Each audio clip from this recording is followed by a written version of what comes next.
now. Mela suba suba tona the car. Ela bende menyu wede mi ote. Ke wa kumi den ku doma. Ne menyu wo Yehowa. Bakka saka mau Yehowa. Yende mi tole baba moda. Ke minna sik Jesu. Yehowa. Ahmed. Ne menye Yesu demo. Anyadamaku Nemenye Yeswademo Anyadamaku Nemenye Yeswademo Anyadamaku Nemenye Jesus Anyadamaku Nemenye Yeswademo Kiwari da Sabeto Nenubai Nemene Yesu Anedemeku Nemene Yesu Honami Kewe Bobe Mieku Premature Oh Nemene Yesu Anedemeku Nemene Honame Toe Honamyo Kewadi da Sebele Kemya Wahabi Wadiro Oh Nemene Meji mama bia sebene mani Yesu de oda. Da seka na degba. Nyaka gbo bene lagba. Nuka wa yo ritane chiwo gba. Owe kebe gba e koka, owe kebe be ko kema be keshino no. Yime buna mare kere bore no. Ameke ni haufi akwoto. De bune da for tuturuji. Na mani Yesu hona ote. Fika no ganala. Nemene Yesu Mietro Galada babo shatata Anyademe kulo Anyademe kulo Anyademe metro Anyademe metro Nemene Yesu honamo Anyademe kulo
amemana mesio kata gamenolo kata owekele konji ha na subo subo chone oweke kwale kubadi ha na subo subo chone ma oweke okloba ko afocho ukume ko ha na subo subo chone la la ba sharada hey hey oweke le kwakloba na wako oxygen menafi na toha no subo subo chone mawo ela baye ade mo hafin ma kede onwe nemene yeso anebe netso nemene yeso ye wo anebe na kla nemene yeso honamo anene maku nemene Jesus oh nemene yeso anene metro nemene. Thank you, Father. Abatam ne subo me so subo now. Do do it now the car. Ne subo ne kameno loba gota. Ne subo the jobi pra hosi oba gota. Nu oto mo kata ikole momala. Ne subo do oba gota. Ne gbobe ye mengo ba mareko. Komo ne ka choko no go hala. Ne nyabana omuse wololo atokwa ko wako. Chipo akpa. Metiba tura mane ke kocho ne kocho. Wona me volo no. Me ka susume ma wakati ma koyo kola. Metiba kare chino ba. Ma wuto manyoto nya. Atokwa ko. Damne apoto mo koma.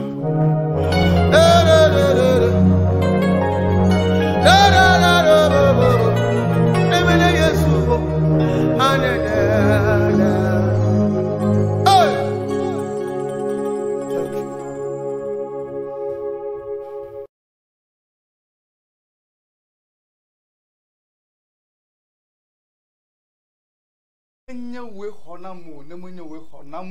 De notre frère, de notre bien-aimé, le frère Mélodie. Bien-aimé, nous vous saluons tous dans le beau et précieux nom de notre Seigneur Jésus-Christ. Où que vous soyez, recevez nos salutations les plus chaleureuses dans le Seigneur. Oui, ce soir, bienvenue dans l'émission Gospel Generation. Autre ami de Benami Okatan, Miami Okatan, le Dotomili, le Kapouame. Alors, le premier, le Didi, nous pouvons dire, Mieto, Benami, le Miapotok, Miapo de la Yesu Christ, point commun. Namanya Yesu Honamo, Anya Namaku, Ao, Namanya Yesu Honamo, Anya Namaku, Anya Namakulo, Anya Namaku. Oh, anyana makulo, anyana makulo, ah, namanya Yesu honamo, anyana maku, namanya Yesu honamo, anyana maku, mabe namanya Yesu honamo, anyana maku, namanya Yesu honamo, anyana maku, vava. Namene Yesu honamo anyende meku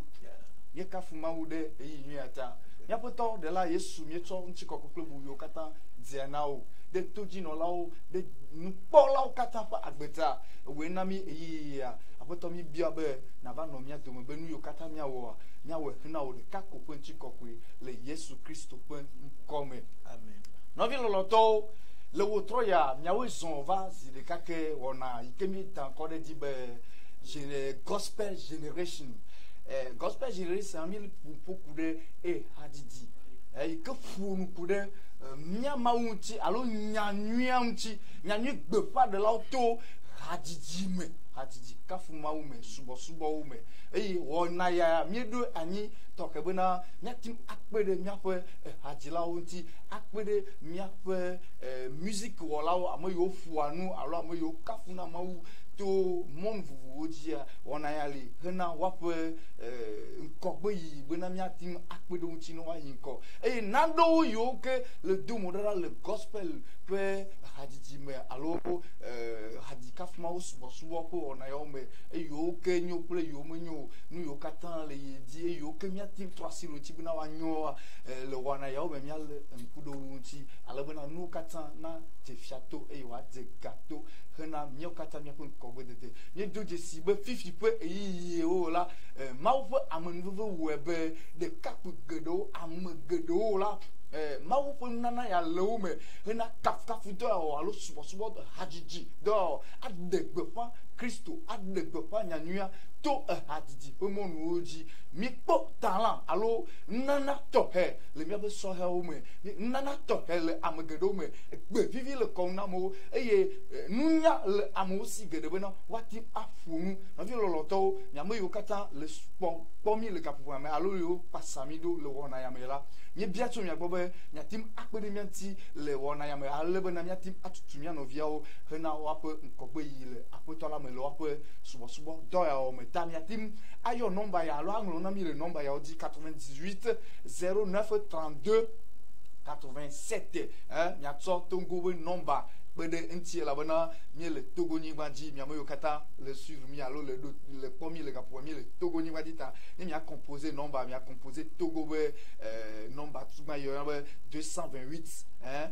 alors fa bla vo eni atso nomba ko to perenti 98 09 32 87 228 90 95 08 69 amoyo jibe akpokume abe hajilao abe musique do la le groupe musico yo ke jibe yo akpokume le wana meko watim angron nami alo watim ayomi hena ona yo di mi ati ava plateau ya di de to mi akasim ta wotro ya zidika ke mi awezo le ona ya me ya le wotro ya tokela bi pe mi no vi tokele mi abe no vi hajila de ha yo jina bi shishira iva ya mi no vi ejira ele mi agbo ke mi no vi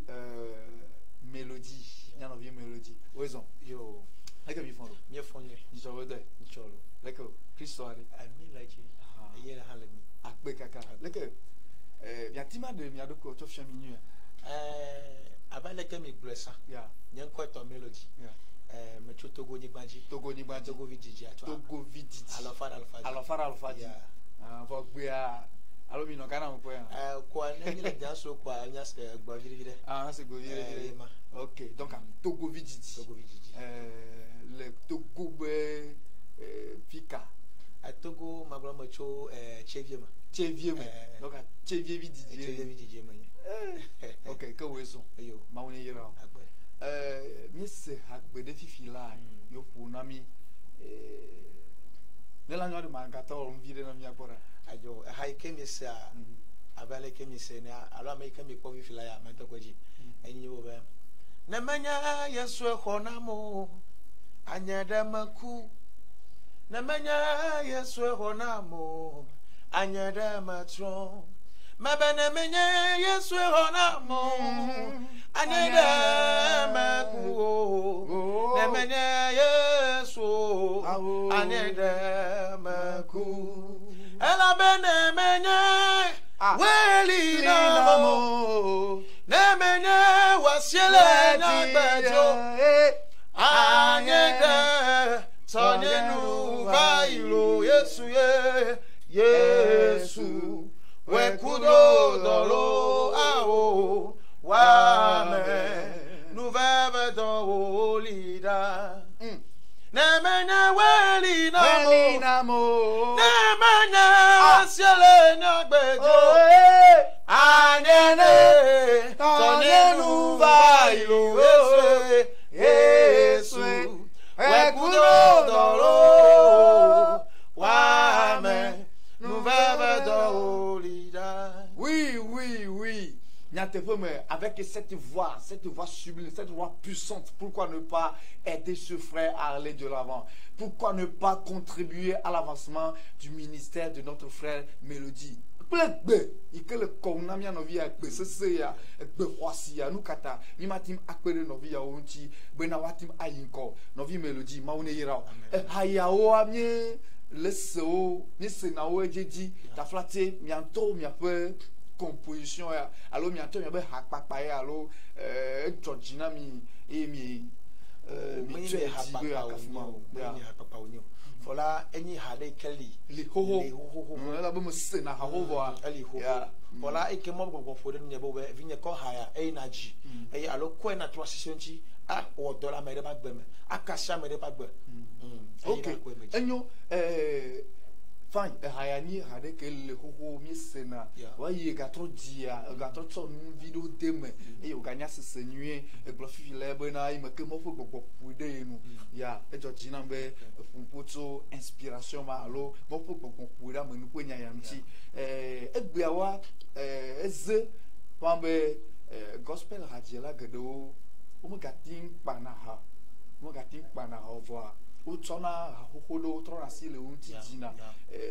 nene be nu tongbe o jila walo unto odo ha ke o le asio ke ne hotu mawgbo hakpakpa o unto yo ke na va de gonamia alo hohoa o ko unti na trasi le aga tro jinwe o le kemi le si o tro ya abele kemi le hadon ple gbogbo kokola edom nana gegegedo ike ewa ko anami many be amoba hakoko ikoli eko me atwa siswenchi alo iko nchi me da tro asido for a hauli ike gbogbo chona e ma uchona eli zande ako ato hawa onye ha go gbogbo chona ma gbogbo kona mekoto hado walo to to nchi ele do kudenchi nyawo pa mi ma sere pe o amete ma sefe ati se mi ati se ka da to zande ya ke da to zande ya afia be le studio lo to to nchi et que la tous en est ok et nous et que la tous en est tanya le problème tu dois vivre fafa ne mo pas sur le mala nous chez nous avail nous kata tanya ya ala be jigere gba am ato avant nyere be le nyire ka ke voler be jimela nous va voler won elle na le meto elle fu pepere meto elle nyade enya fen nyado meto amon fen du le nchibe vime le so somo le so game le so e ko nya me da he pota voilà et nous iketa me di ha manye ka me jibe makona jide pour me rebe ne mo ba shile makola nous chez nous avail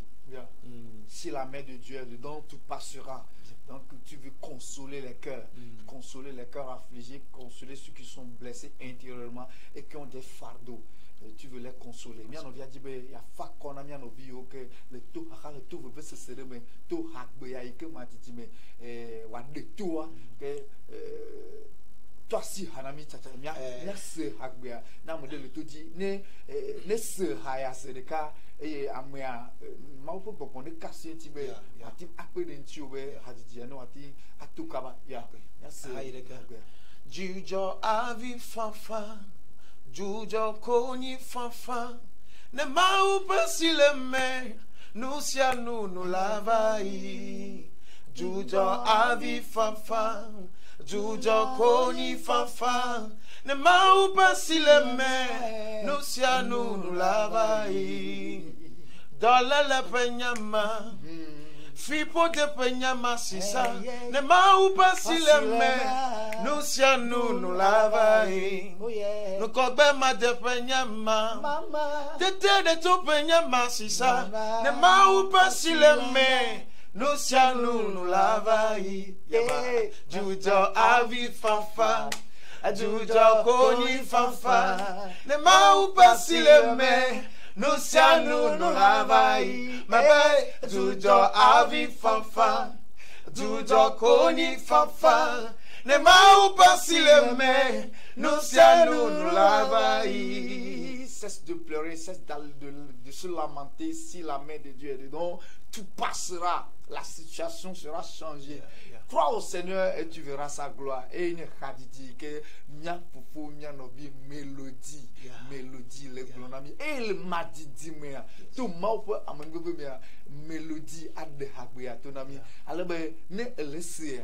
Dieu adzeme. Egbea le nyatepo me gospel radio la mawu nglodun ko bena mawu nana gede Togo le bebo keke me Togo Mauna nana devio ametitio no fonce de cadre de me sama do hatibe don avocat que wona yo me meta gba mi ala nkudo no tibe mi atin to asito tro viri ba no nu iketa me bia sebe o to e do composition alo hakpakpa o alo amo to kona gatrona silo tie je be e de to fia le yo am gbogbodo le ya o me do nana ma be wa pa egbelo osia o jina anyu de fine ka ko mo do nana ma be wa tim apa ho ke mi da pe na ma be to pe de gbe o nchia ma wo tro na o nana be atim apa abele ke edi ha ne ma wo ne yira mélodie nous kata mélodie a mande comme na mi an kata chon comme bon ko o to le tasibi na mo la desi o alors fu mu kamene de goto ko le tasibi la yo na mi mélodie ha ade comme na mi ne mi akpora anyira macho ahli badagba be fu mu ahli badagba ahli be family me ya e macho ni to ko ni ka idera no gym la ala sa gbe ko nyenye Kofi, Fira Govien. Fira Govien, vous voyez le plateau d'hier. Ok, ya. Quelle mélodie, comme mélodie, une catastrophe comme mélodie. Et nous, qui est comme mélodie, et nous avons une mélodie, et nous avons hadijinwe. Et nous, qui est fou, et nous, qui est athé makasha mabaji, nous, qui est n'est le play autour là, à Dak Belen Show, à Nabet au tronc de Ava. Nous m'attaquons quoi, mélodie. Mélodie.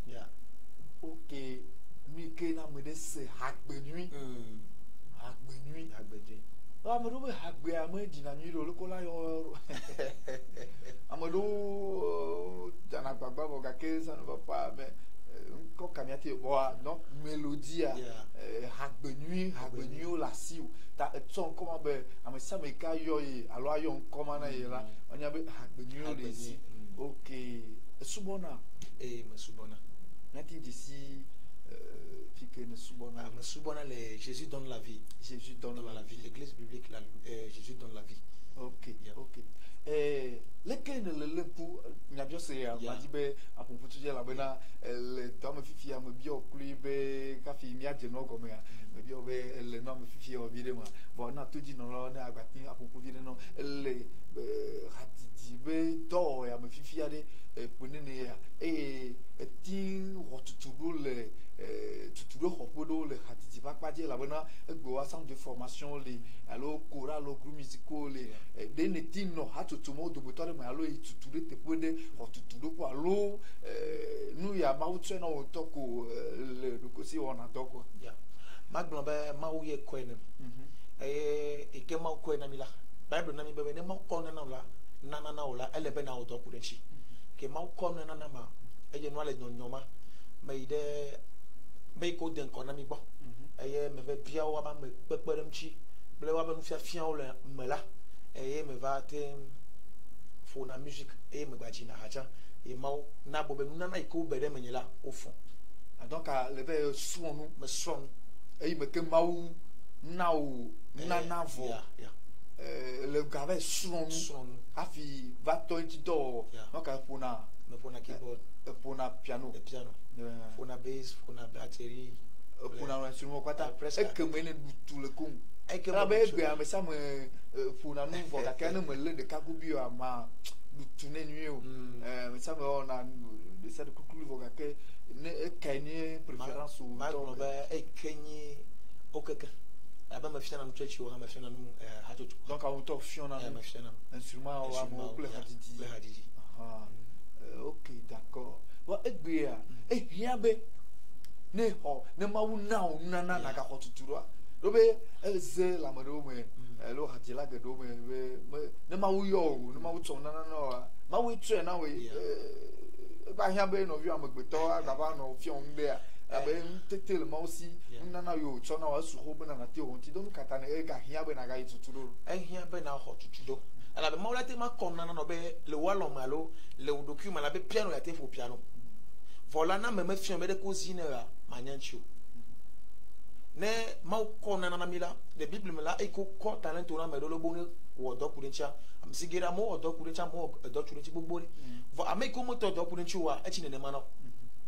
hia ne mo kona na no la ele be na ga odo ku nchi ne onka bubu iko le mela e ma ga te fonfa Yeah. Ok. Mo senya wa gomo azon. Ke ne toji no la deli. Ne nye sohe alo fifi pe yi me do de sibe nana toke de lesi kude haditi alo nufupo mti la ehia be na yi ajagbagba o sasia adi tutudo opo nwi tode eye na hotutudo be na nana yi ma wo demo wa watim adede go ne dede go a hina ma ko chi kokwe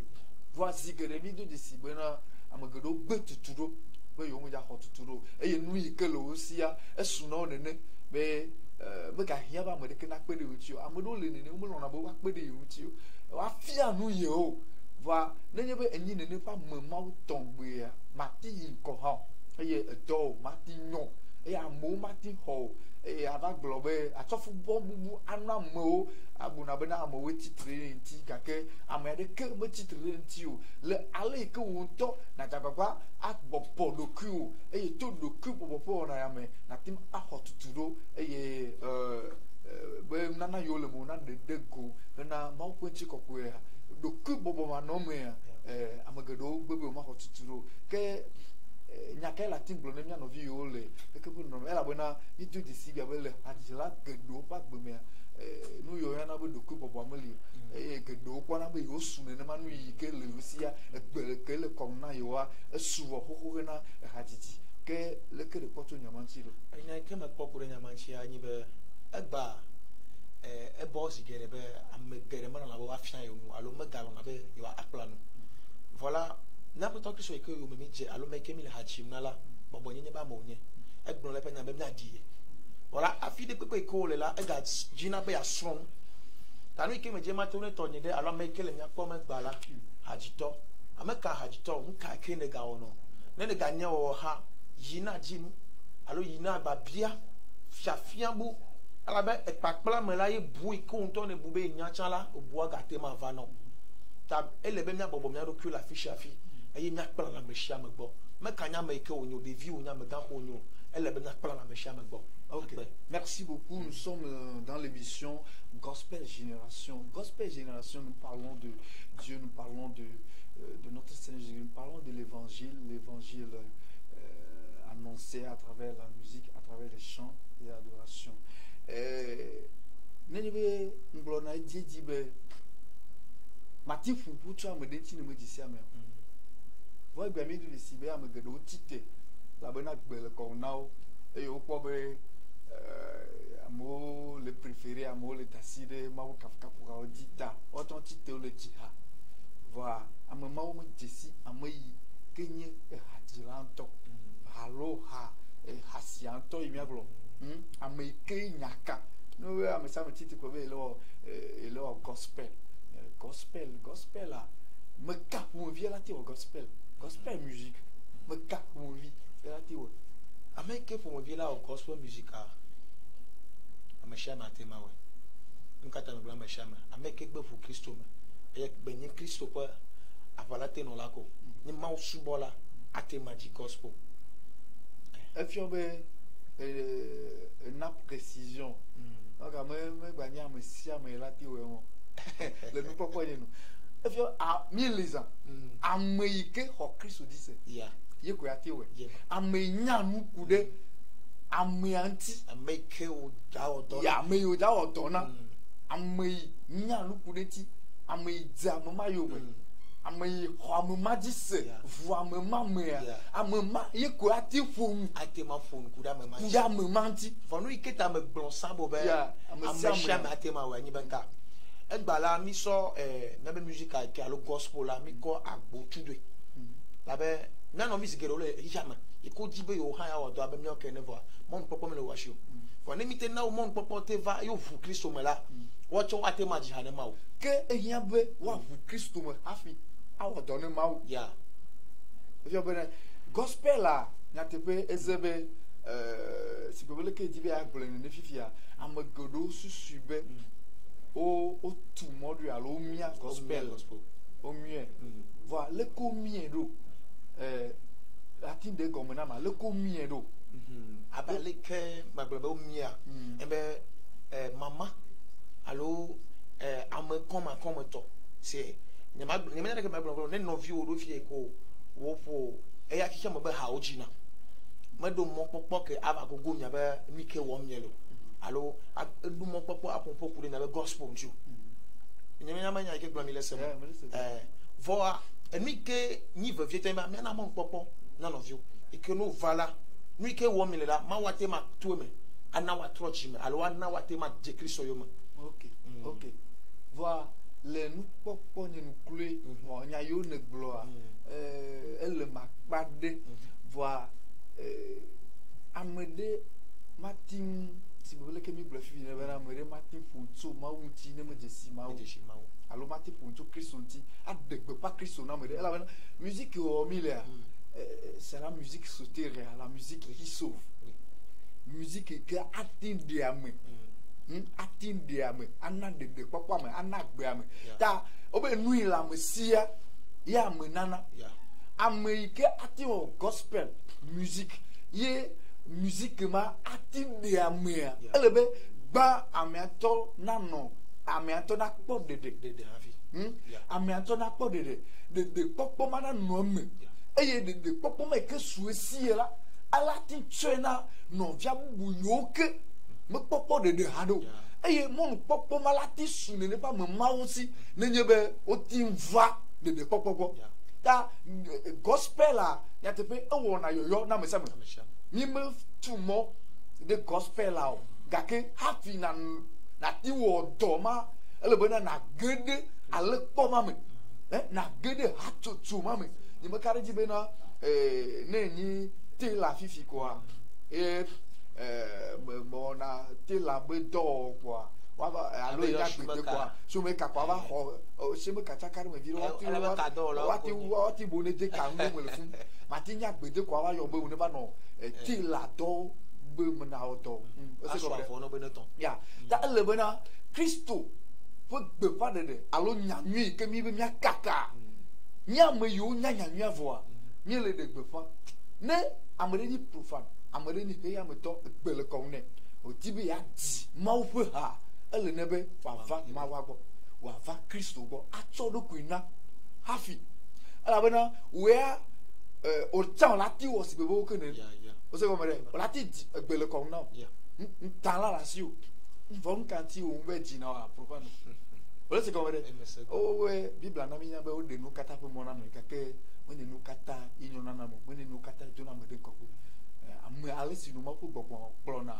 mauvioni ta na nyi mauvia hadoli mato te fodo li am hia be na do mu wa wo ikenya mauwa nna na kelasi ona de go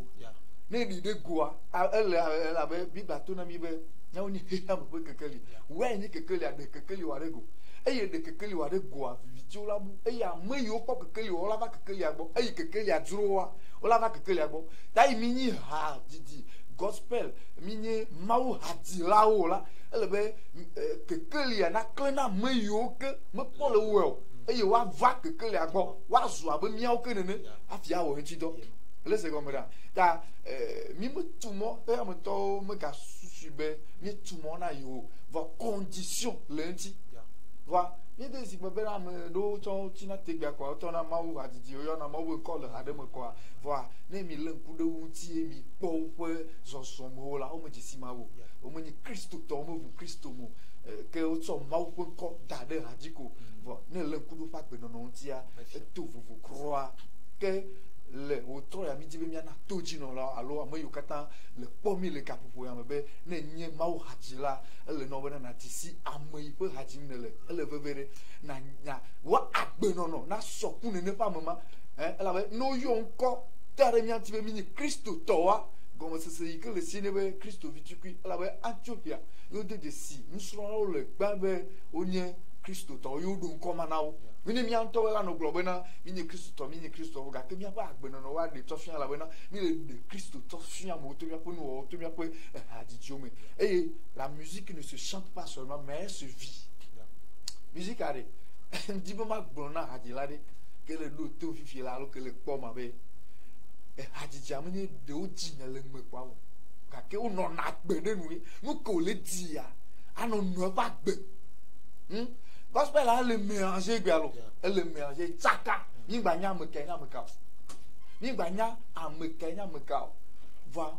menye nenema yɛ nua le ema o numa ta ye mi ɖo wɔna ya nyi le chaîne JCTV juridico-chrétienne la chaîne de la différence bena ame sia ame na se nu gɔme hadzilawo na se gɔme be hadzidzi do wɔ mi le nu nyui ɖe wònyi nana nyui ɖe wònyi tso mawu gbɔ gake ele be miaƒe agbenɔnɔwo na refléter image wɔn na ɖe kristu atsɔ fia na ɖe mawu atsɔ fia ba ma bia nya ɖe o esɔrɔ asi wa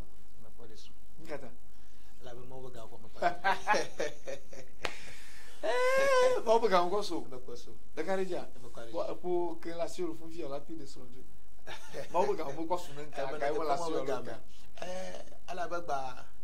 fifia be sɔrɔ mia gospel hadzilawoa mi le wɔ naɖewo le yame ne mi le ŋku ɖe ame geɖewo ŋuti wole kru musiko me wo chantrowo nye nu ka wo le srɔ̃ ɖe o kaba gake mi le ŋku ɖe ŋuti be naɖewo meva le sɔ nyui ɖe o ye wo me tɔ asi naɖe dzi fifi la ku ɖe miaƒe agbe nɔnɔ ŋuti ne nyi kekeli koa nye kekeli ye le se gɔme ɖa naɖewo va le do mo ɖaɖa le miaƒe hadzilawo ƒe agbe me vɔa mawu gbeƒã ɖelawo mi nye ele be srɔ̃ɖeɖe ya dokume kpɔ si be wole sisi nɛ nene nkata domahi ame aɖewo ɖo mɔnukpɔkpɔ ate ma ɖe srɔ̃ le gospel me abe nye bia ne fia ne me ɖo mɔnukpɔkpɔ ate ma ɖe srɔ̃ kaba me kpɔ ɖo mɔnukpɔkpɔ ta me kpɔ ɖo nkata alabe anyigba kedzi mi le gba nu yi ke fɔ anugba nyiga bon ma bia tɔto vo na hadzidzi be nu yiwo wɔna ɖe gawɔna dɔbu ɖe eme wona afɛ ɖo eme gawɔna masɔn ƒe dɔ masɔn ye ne gawɔna afɛ ɖo oh eyi nyuitɔ ya be amewo na nya afɛ ɖe yi wɔna ne business ro la si wa yɔ do be egbea ame ɖewo tsɔe kum be yewo ya mo ganya wɔtɔ bu ɖe yewo mo dza wɔtɔ ɖe ko hadzidza koe ɔkpɔ kovi ya to va yia kovi fia nɔ me geɖewo be ena be ne kpa mo ma gala fi ba mo bena kɔnbɔ me ga gege mo gawo ga to le concert wo ga li o be mo ga li o sa ha kpa be dzoragbe fɔn di ko edopo ha koe gbe dɔ ɖe alo mene dɔli ame ala ti wɔ dro wɔ gake be awo yime le dza wɔtɔ yime dza tsɔ nubu ɖeke tsɔ kpe ɖe yime hadzidzi be dɔ ŋuti o gake eyi yawo me na emɔ nenema o hiã be natsɔ nuvi ɖe akpe ɖe ŋuti eye meka ɖe dzi be enumawo mawo la nɔ yra ɖe dzi hadzidzi dɔ hã mawo la yɔ dzi be anɔ yi kɔ le me ke ne nyi masɔn dɔa ame ɖe yɔ fifi ke xɔ asanti wa nɔ tɔ kpɔ meka ɖe dzi miabe todzinɔlawo mia nɔvi mélodie be tsɔ kpe ɖe be hadzidzi dɔ ŋuti ye ŋutɔ ye nyi masɔn ye wɔna masɔn dɔ ta ne nye be ele to dzi fifi eɖo chantier ɖe eɖo chantier ɖe eye me nya ame yi ke ati tu xɔa na o awɔ dɔ na o mia nɔvi mélodie le mia hadzilawo mi be menye be kufiatɔ mi wɔna dɔ mi wɔna dɔ tsã mi wɔna dɔ ɔwɔna business o gawɔna masɔn dɔ eye wònye nu nyui ɖe ke mi si mi nyana hadzila kpɔtɔeawo ɖevi ɖewo le sukuvi ya musique akpe wole kpla piano gase game ne wotɔ ɖe sukulu asi dzo ava yi akpla nu anɔ adi wole sukulu bien bɔ gake wogbe be ŋgba sɔ ɖe kpekpe ɖe ŋuti o nyake la ti gblɔ ne mia nɔvi ma enya yi ke ma te ma gblɔ ne mia nɔviwo anyi be game va nana nya ba ele ke mi va ɖo eyi aɖe me dɔ le be yi me ne eye kafla fi ko mi te to na ƒona nu kaba abe gospel la wotu xɔ keke ta eva na be ame ɖewo va ɖo tsitɔtsitɔ eva na be ame ɖewo va yi gbegblẽ ɔƒe ema ta nu yi ke me dze ma gblɔ be nka ne le ga skulu ma ne le kpa skulu kere tsi dɔ ɖe na kpla wa nɔ na wa fi ene mawo be yira go to eƒe nsuma ƒoƒo dzi gbalogbaloa ate ma yira o ne mawo be ayira to eƒe nsuma eke fu ne le dzia ne ye ko be akɔ yira o la ayira to edzi ela be gblɔ bena yayira mi ma ka do sɔgbɔ afia kele yayira ŋuti o ate ma to bena be fu la afia ɖe ko yayira ko ne kpɔ ve ma me nya ke me te ma to na wonyi be wone dza agba mi gba ne ma be ha dzi mi nɔ nu ƒom hã nya dzi dɔ ɖe eye mi akpla kpe ɖe ŋuti ayira mi to dzi akpe na mia nɔvi hadzila mélodie habibi dzila hagbe bibi dzila kristo hadzila mawu hadzila mawu ne yi ɖe ƒe akpakpa papa tete o katata mia no vio toji no lao titi pon pomo lao katan me pe mi o katan be abe mia no vio ton we ale bona mia pe do ti bona wa yi nkole mau atiti pe to ame ke o ame ke pasamido le sumi le yi ame ne etibe akpere mia no via tia mon popo nuit mia ti yo le number 228 98 09 32 87 et 228 90 95 08 69 les amamiati anglo nami anami mi a peu remarque au mi a peu de nous fa que le capo pour mi a gado to mi a vie mélodie b ha b de k et mi a ide onoji.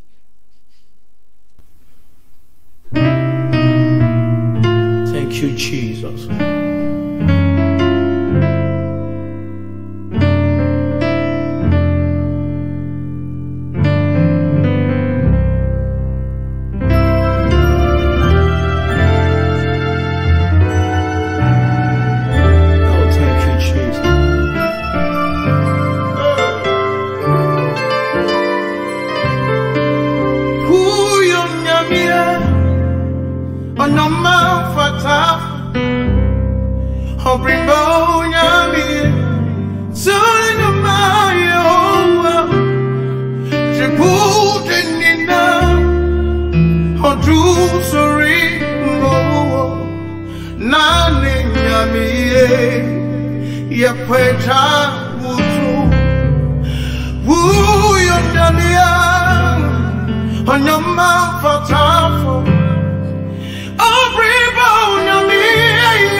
Yeah,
Ok, mi dakpe na mi anovi mélodie de pe agbe vivi ya ota eji hana mi le blugbeme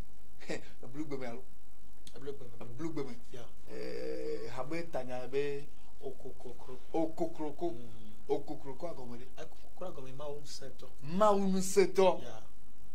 okokroko onyami okokroko ok nyaka ni jina agbo na mi le di okata me la be nyani me se blugbeme Ela be ha ile blobe na mi do nya de la bia maula. Enye be aleke wote wa magbeto. Wote fuan. Aleke wote wa jojo ozwa ya afika oji. Ayomado o majami alo kwamo. Aleke wote wo hishe katan le wo le do kweshi. Aleke wote wo tomelao. Aleke wote wa hishe me be no kata. Ela be no kata onyamlema. Na mi bia nya do la enyama ko na te wa bia. Ok, mi se hayalo va nyamenya ne copy coller o combo to le fia de be atone na ji hanemia se be na de amade ji blugbe vol va le no de ji na nemia se ra ok Uyo nyamia Onyama fatafo nyama botofu Obrimbo nyamie yeah Sura nyama Yehowa Tributi nina Hoju surimo Nane nyamie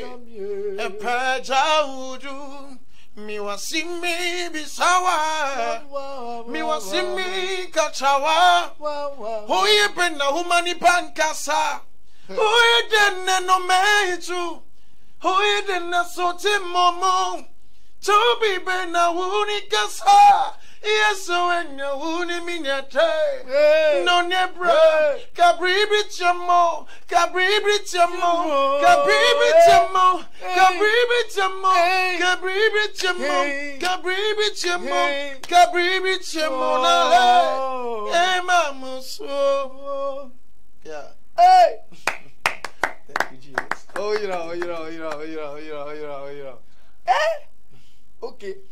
how to papa alo alo ga trasile Apeto nye suni bedu. Make him make it do make it it coach now yeah make it do it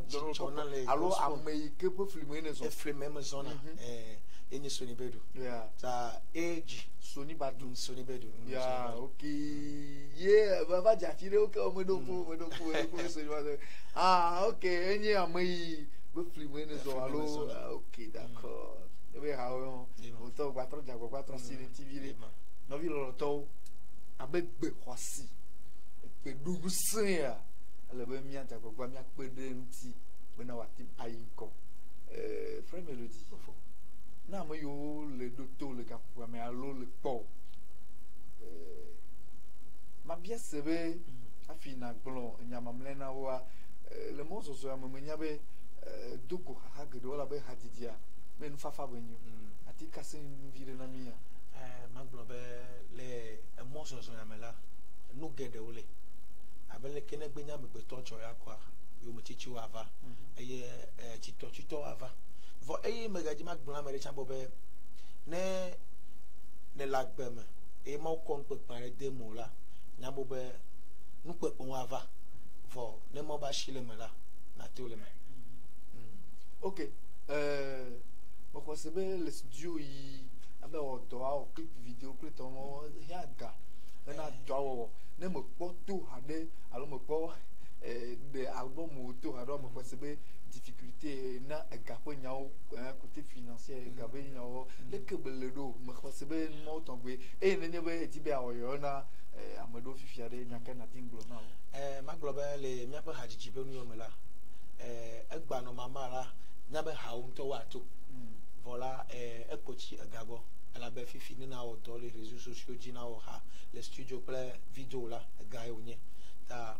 enya ne ma oyoyo ne amade alo amekule na pom egbe a ameko te do chinwe akpere to go be haji lonchia enyi magno be ne ma o kona ne no la do ma hito ameni haji jova ga ikela si ona ko pere mo be donchi ne wa yinko e ke ma wona ibon ka ne ele wonchi ko alo ne ma o te vonu te ira ola one pere mianchi eye enu ike ma ko de na mela wa de nko e twa ma wa do fia kuku ne wa ha Que n'a me de l'atima que de le nombre qu'a dit l'atima que e na me de akeden chinya atema yom le 96 49 34 69 96 49 34 69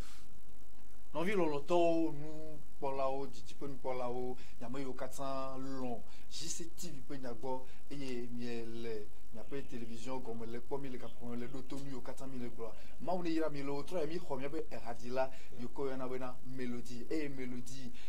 de hakbe vidéo de konami et mi se fifi là et haka gedo le hatibo to ya me non hatibo to ya me fia oh vide gake le gapo nyaota yento le dirado ade pe agbanto gake gapo nyaota mo poto rado ke mon poko nyu to ya bena mia mo yo katandi be mia do alo mia no vi ya bena mia tim awenti to mia yo le 228 96 49 34 69 228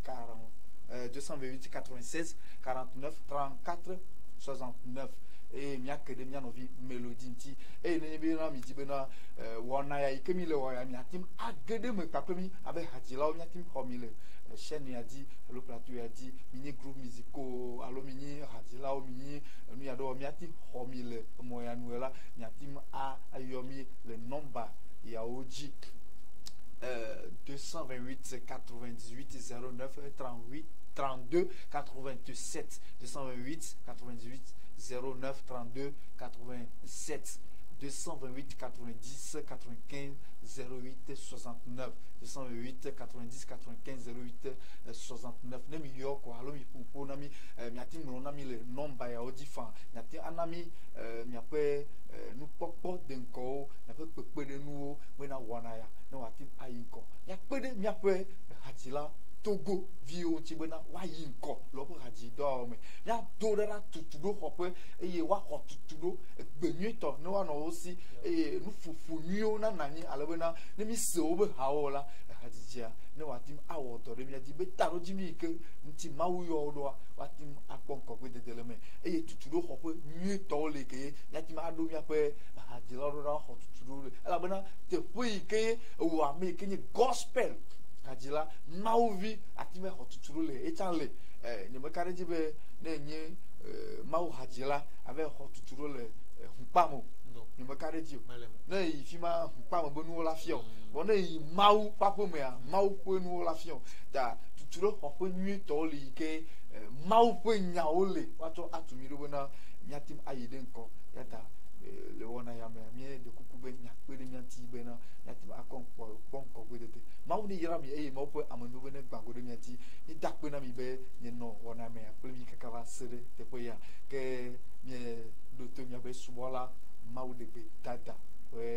egbe alo mi po mi de tv yaji e mi anovi melody ke o trop boko na mi anovi melody ne nya de galasiwa aglo na to jino lo ne mia do baba mawne yira o eye mawne shiaminao mawne gakpere unchi wa pe do dio eke he magavano la mawne dashi menao e wa van nuenao.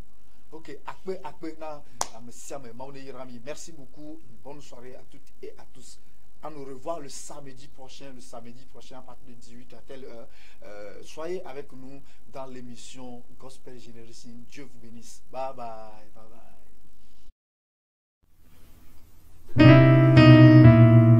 Thank you, Jesus.